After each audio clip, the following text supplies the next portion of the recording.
Brian Chance, our Senator Maisie.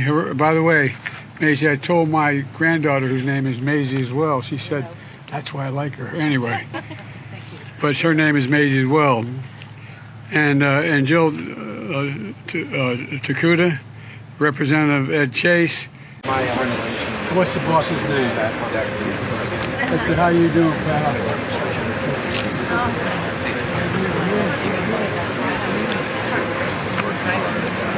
He's got his boots on, too. You guys catch the boots out here? That's some hot ground, man.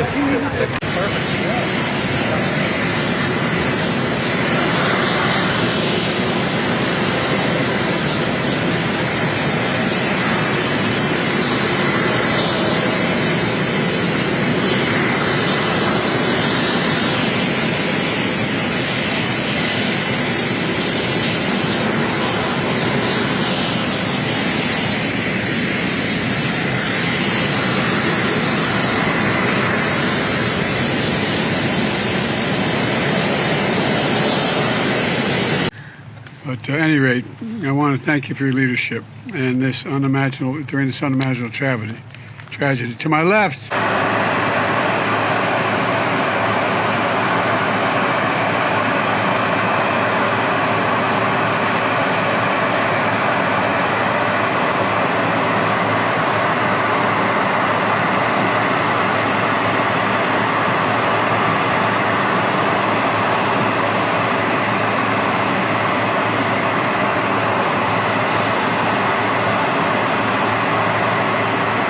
And this banyan tree, one called it the diamond in the rough of hope.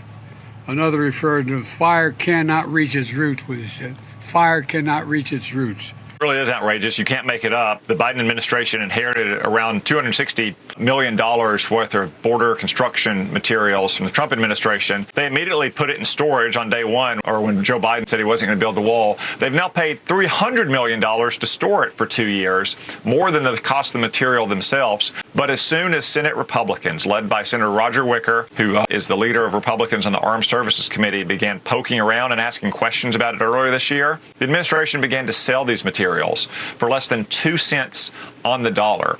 The legislation that you mentioned is Senator Wicker's legislation, which I was pleased to join. It was added unanimously by Democrats on the Armed Services Committee, and now the administration is racing to try to sell off all of these materials because they would rather have taxpayers take a massive loss of hundreds of millions of dollars than give them to the governor of Texas, for instance, to build the border wall, or to allow them to be sitting around and used to build a border wall when Republicans take back the White House in January of 2025.